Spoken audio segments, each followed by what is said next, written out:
Hello বন্ধুরা, তোমরা সবাই কেমন আছো? আমি তো খুব ভালো আছি। আর আজকে আমাদের দুপুরে ছিল চিকেন।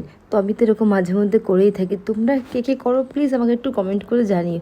আজকে মনটা খুব বিরিয়ানি বিরিয়ানি করছে। তো ঘরে বিরিয়ানির চাল আছে, প্লাস মাংস তো রান্না করাই আছে। ভাবলাম চলো আমি এইভাবে একটু বিরিয়ানি করেই খাই। বিরিয়ানি না হোক, মাংস ভাত তো হবে, কিছু তো একটা হবে, খাওয়া যাবে। চলো তোমাদের প্রসেসটা দেখাই আমি কী করে রান্না করি। সবার প্রথমে আমি একটা পাত্রে জল গরম করতে বসিয়ে দিলাম, তাতে দিলাম গোটা গরম মশলা আর লবণ, আর চালটা আমি দিয়ে দিয়েছি, দিয়ে ভালো করে নেড়ে ঢেকে দিলাম।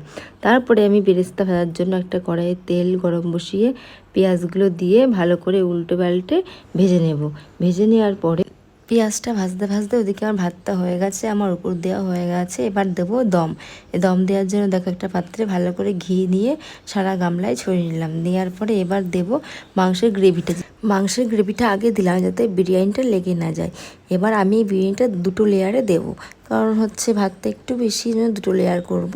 এবার ওই দেখো এক লেয়ারে ভাত দিয়ে দিয়েছি, আলু, ডিম, মাংস, পেঁয়াজ ভাজাটা, একটু আঁতর, গোলাপ জল, বিরিয়ানি মশলা আর সামান্য একটু লবণ, যেহেতু আমার লবণটা কম হয়েছিল তো সামান্য একটু লবণ দিয়ে দিলাম। বিরিয়ানিটা একদম লাইট, মানে একদম সিম্পল হবে। আর আমার এরকম সিম্পল বিরিয়ানি খেতেই ভালো লাগে। এবার দেখো উপর দিয়ে একটু ঘি ছিটিয়ে দেবো, তার উপরে ঢাকনির পর একটু আঁতর দিয়ে ভালো করে ঢেকে দেবো। আমি আর আটা মাটা মাখিনি, কারণ অনেক রাত্রি হয়ে গেছে। আমি যতক্ষণে বিরিয়ানিটা রেডি করছিলাম তার আগেই আমি গ্যাস ওভেনের উপরে চাটু বসিয়ে দিয়েছি। চাটু ওদিকে আমার গরম হয়ে গেছে। এবার আমি গামলাটা বসিয়ে দেবো চাটুর উপরে। আমি 5 মিনিট গ্যাসটা হাই রেখে 15 মিনিট লোতে রেখে রেডি হয়ে যাবে বিরিয়ানি। এই দেখো বিরিয়ানি আমার রেডি।